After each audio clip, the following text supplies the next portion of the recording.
Everyone, जय माता दी। तो आज से नवरात्रि शुरू हो चुकी है, तो आप सबने चौकी लगा ली होगी। मैं थोड़ी सी लेट हूँ, लेकिन मैंने फिर भी शुभ मुहूर्त में लगा ली थी। जो 11 बजे से मुहूर्त स्टार्ट था ना, मैंने उसमें लगा ली है। तो फिलहाल मैंने चौकी वगैरह लगा के सबसे पहले मैं गंगा जल छिड़क रही हूँ, ताकि सब कुछ साफ सुथरा और एकदम शुद्ध हो जाए। कहा जाता है कि नवरात्रि में 9 दिन माँ अपने भक्तों के घर जरूर आती है, तो सब कुछ साफ सुथरा स्वच्छ होएगा तो माँ भगवती जरूर आएंगी, और हम दिल से उन्हें बुलाएंगे तो वो क्यों नहीं आएंगी। और उसके बाद देखिए माँ का स्नान हो रहा है, और जो माँ ने श्रृंगार का जितना भी सामान लिया था ना, तो अब उस श्रृंगार को आप भी यूज कर सकते हैं, क्योंकि माँ ने अब वो श्रृंगार उतारा है, तो माँ का उतरा हुआ श्रृंगार तो नसीब से मिलता है। तो जो ये चूड़ी बिंदी वगैरह वो सब मैं यूज कर लूंगी।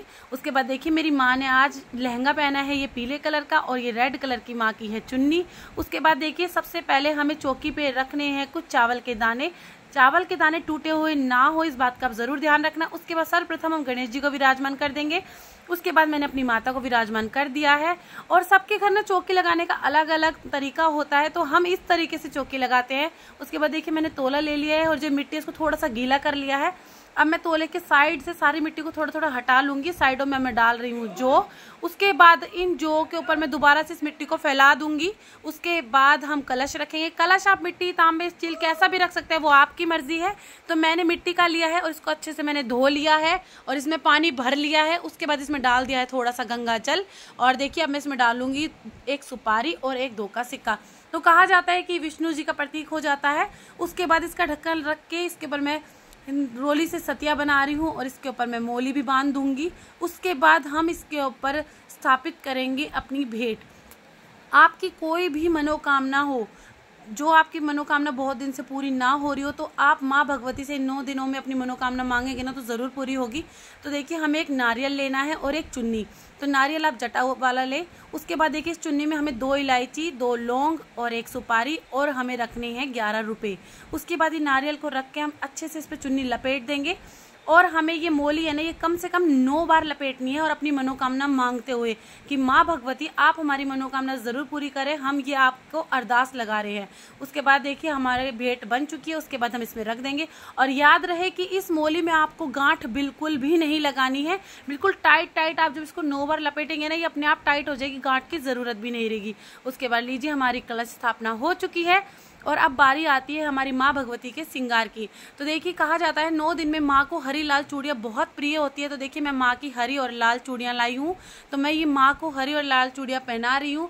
उसके बाद मैंने माँ को बिंदी लगाऊंगी। जितना भी श्रृंगार का सामान होता है वो मैं माँ का करूंगी। माता रानी के श्रृंगार में आप 5, 7, 9 कितना भी श्रृंगार ले, लेकिन उसकी संख्या आप इसी तरह रखें, 7, 9, 5, 11 ऐसे।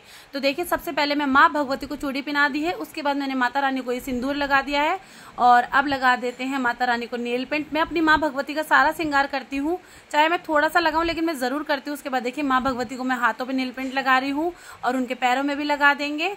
और उसके बाद मैं माँ भगवती को लगाऊंगी काजल, ताकि हमारी मैया रानी को किसी की भी नजर ना लगे।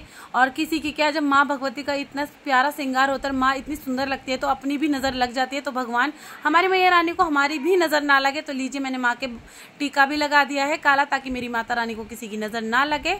उसके बाद हम माँ भगवती को लगा देंगे ये लिपस्टिक, बिंदी, सब कुछ लगाना है आपको। जो आप श्रृंगार लाए ना, एक बार माँ को आपको जरूर लगाना है। आप पहले नवरात्रि पे तो जरूर लगाएं, अगर हो सके तो आप रोज कर दीजिए श्रृंगार, नहीं तो पहले नवरात्रि पे तो जरूर लगाएं। उसके बाद देखिए माता रानी को हम लगा रहे हैं बिंदी। तो चलिए जल्दी से माँ को बिंदी भी लगा देते हैं। और हमारी माँ भगवती का पूरा श्रृंगार मैंने कर दिया है। और जो ये मेहंदी है ना, ये मेहंदी हमारे आज पहले नवरात्रि पे नहीं लगाई जाती है। हमारे घर ना नवरात्रि, जैसे अगर हम नौमी को कढ़ाई करेंगे तो माँ को अष्टमी को लगाई जाएगी, और अगर हम अष्टमी को कढ़ाई करेंगे तो सातवें को लगाई जाएगी। इसलिए हमारे आज मेहंदी हम नहीं लगाएंगे माँ भगवती को। हम अपनी माता रानी को मेहंदी लगाएंगे अष्टमी को। तो आज मैं नहीं लगा रही हूँ, लेकिन हाँ माँ के श्रृंगार में मैंने रख दी है। उसके बाद लीजिए माता को चुन्नी भी उड़ा देते हैं, और अब माँ को फूल माला पहना देंगे। और लीजिए हमारी माँ भगवती हो गई है बिल्कुल तैयार। तो आपको मेरी माँ भगवती कैसी लग रही है कमेंट में ज़रूर बताना। फिलहाल आज मेरी मैया रानी का ये येलो कलर का लहंगा बिल्कुल तैयार था, तो मैंने यही पहना दिया।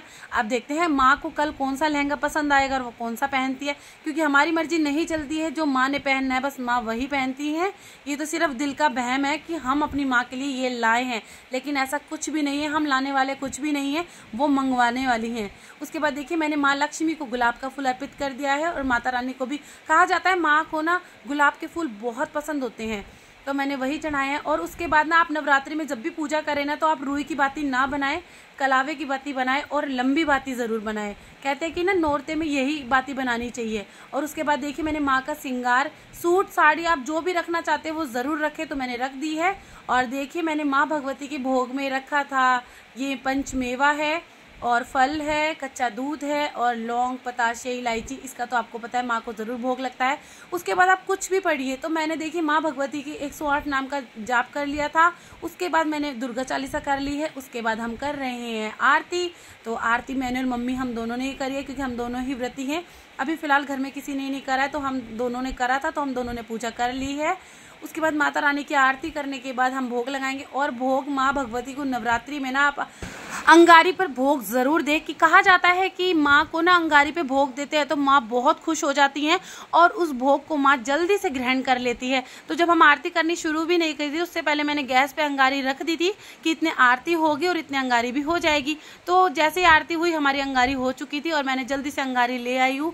और अंगारी जैसे ही मैंने रखी थी ना, उस पर तुरंत जल्दी से माँ आ गई थी। कहा जाता है कि एकदम से ज्योत प्रज्वलित हो जाए तो मान लीजिए कि आपकी माँ आपका भोग स्वीकार कर रही हैं। तो देखिए इतने में ही बस मैंने रखी थी और इतने में ज्योत उस पर आ चुकी थी, तो मम्मी ने जल्दी से भोग लगा दिया है। और अब मैं बस माँ भगवती से यही मांगती हूँ कि हे माँ भगवती, जैसे आपने मेरी मनोकामना पूरी करी ऐसे सबकी करना। बड़ी आस्था और विश्वास से हम आपकी पूजा करते हैं, तो हमारी पूजा व्यर्थ ना जाए। कहा जाता है, ये सच्ची बात है कि माँ के घर देर है लेकिन अंधेर नहीं है। तो आप किसी की भी, आपकी जो भी मनोकामना है तो वो भी ज़रूर पूरी होगी। माँ पे बस विश्वास रखिए। और आप सब सोच रहे होंगे ना कि मैंने 2 दिए क्यों जलाए हैं। तो देखिए सबके घर चौकी रखने का अलग तरीका होता है। तो हमारे घर ये तेल का दीवा जलता है साइड में, इसको बोलते हैं भैरव का दिया।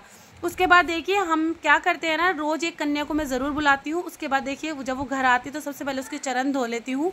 उसके बाद उसको बुलाकर मैं बिठा के उसको तिलक करती हूँ। तिलक करने के बाद जो माँ के भोग में हम कच्चा दूध रखते हैं ना, कहा जाता है माँ को कच्चे दूध का भोग ज़रूर देते हैं।